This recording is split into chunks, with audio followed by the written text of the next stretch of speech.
How's it going, everybody? Welcome to episode 3 of Jordan's Road to Boston. Today we have a guest. We have my daughter, Addison, who just won a 5K race. It's actually her second race in a row that she's won.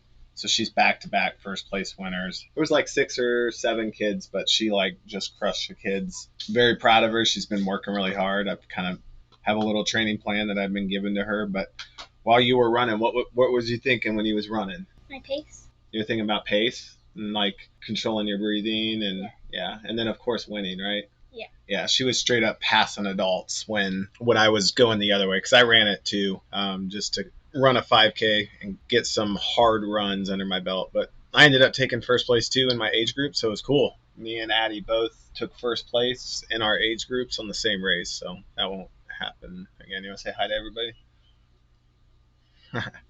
Awesome. Okay, so where have I been the last 4 weeks?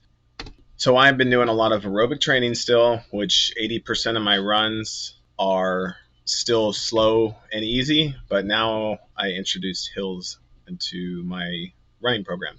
So I started off with 1 week.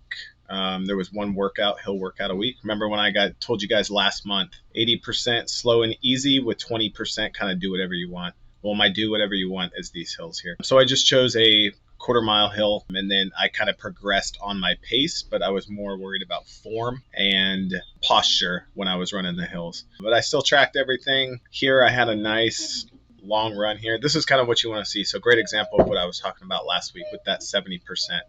So I said great example of a 70%. I did a 2-hour, 15-minute run made it 15 and a half miles at an 8:46 pace. I've never been able to do that. My average heart rate was 130, so that's 70%. That's where you get your bang for your buck. That's how you get faster. Right now, I am in speed training. I'm also, I think, 63 days of straight running. I don't think I missed a beat. So 63 straight days of running. But I'm able to do that because I'm running smarter, not harder. So now I'm into speed training. So once a week, I'm still doing the 80% easy. And then now instead of 20% being hills, I'm doing intervals. I have more intervals coming up.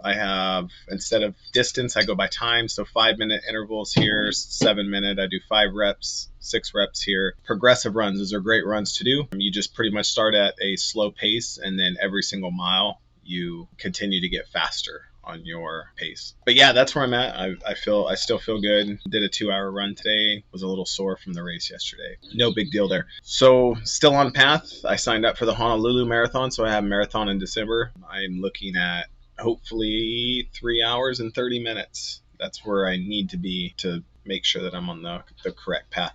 Your pro running tip for this week is about temperature. Running in the heat. We all know that running in the heat can be very difficult. Why is it harder to run in the heat? It's harder to run in the heat because it's harder for your body to cool itself down. It's got to work harder to cool itself down. So your body has a cooling mechanism to where you sweat, the sweat evaporates off your skin, and that helps your body cool. When you're in humid places like Hawaii, when you're in warmer places, you have a lot of sweat, and it's harder for that sweat to evaporate. So your body's got to find a way to cool itself down, so it has to increase the heart rate a little bit to do that because it's taking more energy to cool itself down. The last 20 years, all men's and women's records were under temperatures of 56 degrees. Top 10 finishes of all times ran under 59-degree temperatures. So what does this mean? This means that people run their best when the temperatures are below 59 degrees. There was a study that was done that had a bunch of runners, all different types of average runners. You had the fast runners.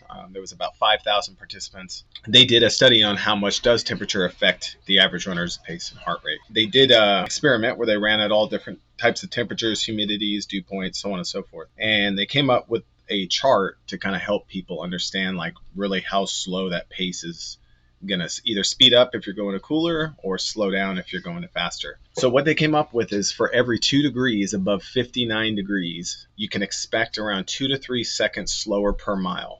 And that was studied with runners that have about a 7:30 to a 10-minute pace. So 2 to 3 seconds slower per mile for every 2 degrees. So an example of this, if you run an 8-minute pace in 59-degree temperature, and then you run that same effort that you ran that 8-minute pace in 80 degrees. Well, 80 degrees minus, let's say 60, I know it's 59, but let's say 60 degrees 80 degrees minus 60 is 20 degrees. So there's 20-degree difference. We told you up here that for every 2 degrees difference per mile is total time. So 20 degrees here times 2 degrees per mile, 40 seconds. So you can expect below 59 degrees to run an 8-minute pace, let's say at a 145, 150 heart rate. You run that same effort in 80 degrees, you can expect to run an 840, 845 pace. That's crazy, right? So don't get down on yourself when you're running the heat. You'll run all these great paces and you'll get super fast when it comes to running. And then you'll get to the summertime and all of a sudden you're like, oh, I don't run as fast. It's not you. It's just science. But yeah, that's where I'm at. This is episode 3 to Jordan's Road to Boston. Got to see my guest, Miss Addison Hoffner. I think we're going to hit up another 10K for her. She's going to start training, doing some speed training, bring up the paces a little bit faster than what she's at now. So, but she's loving it. Do it to your kids too, but just be cautious on how many miles you put on their body. Bones are still building. But yeah, so until August will be my next video, but everything's good, still on pace and satisfied with the training that I'm doing so far. All right, well, mahalo from Hawaii and have a wonderful day.